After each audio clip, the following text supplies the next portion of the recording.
It's Alcohol Awareness Week and Road Safety Week, and we're here at the Great Gatsby to demonstrate just how big an effect alcohol can have on your coordination, safety and memory. We're joined by Jenny Robertson from The Corner, a alcohol and drug harm reduction service, to try out a series of challenges to demonstrate just how big that effect can be. The Walk the Line challenge is something that a lot of people will be familiar with. The police use it regularly for testing people who've been drink driving. It's a great test because it judges your coordination and your ability to be able to do more than one thing with different parts of your body all at one time. Well, the test is quite difficult for anyone to complete. So when sober, people would have to concentrate quite hard, but should be able to keep their feet on the line and be able to complete the arm movements pretty easily, but you'll see them having to concentrate to do so. Someone who's under the influence will probably be quite cocky and think that they can do it brilliantly, but what the observer would notice is they can't walk on the line in front of them. They'd be hitting themselves in the eye and in the mouth, and just generally they'd be a little bit all over the place on the line. The maze challenge is looking at people's concentration and being able to complete a task. It's about looking at vision and if they can turn their short-term memory into long-term memory to be able to work the path through the maze. If someone was under the influence of alcohol completing the maze challenge, they might do paths a couple of times, not realising that they've already gone that way because their memory isn't turning into long-term memory. And also you'd be seeing their vision being very directive, so only looking at one part rather than looking at the bigger picture, which is what you need to do when completing a maze.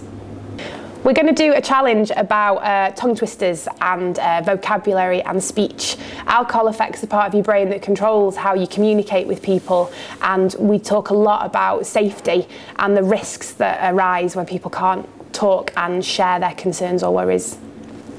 The challenge is to complete a tongue twister and do it in the fastest time possible and so that other people can understand what you're saying. If someone was sober completing a tongue twister, there'd probably be a couple of mistakes, but generally they'd be able to get through the whole thing pretty well. When completing a tongue twister, there'd be some quite big differences between someone who was sober and someone who'd had something to drink.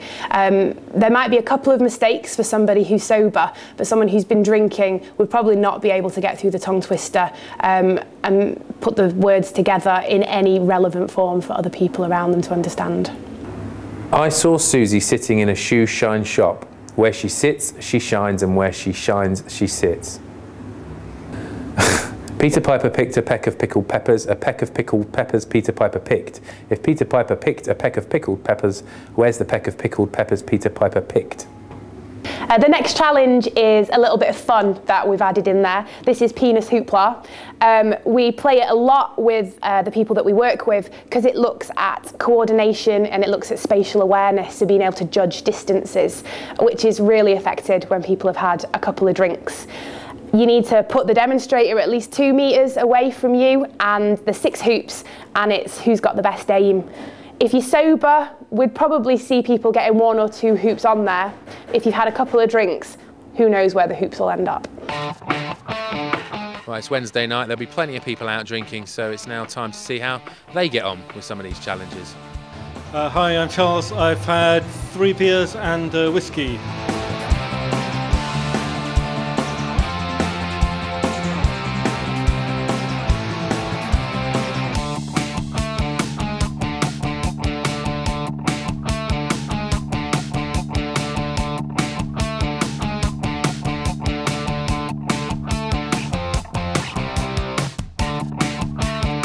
So, what's your name? Guy.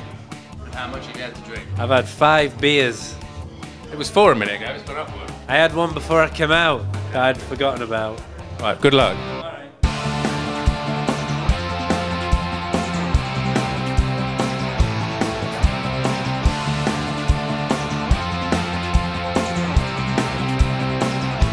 What's your name and how much have you had to drink? Richard, and I've had about 2 beers and 3 whiskey and cokes.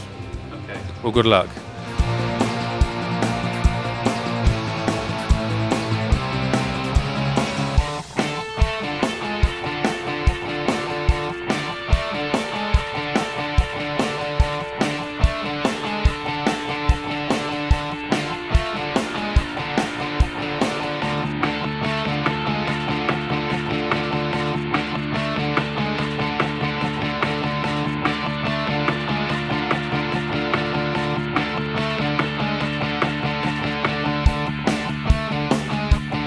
So, what's your name and how much you've had to drink? Keith, and I've had 5 pints to drink. Oh, well, good luck and get cracking.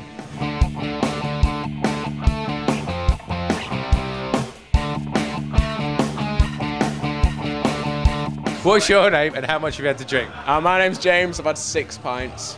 Good luck.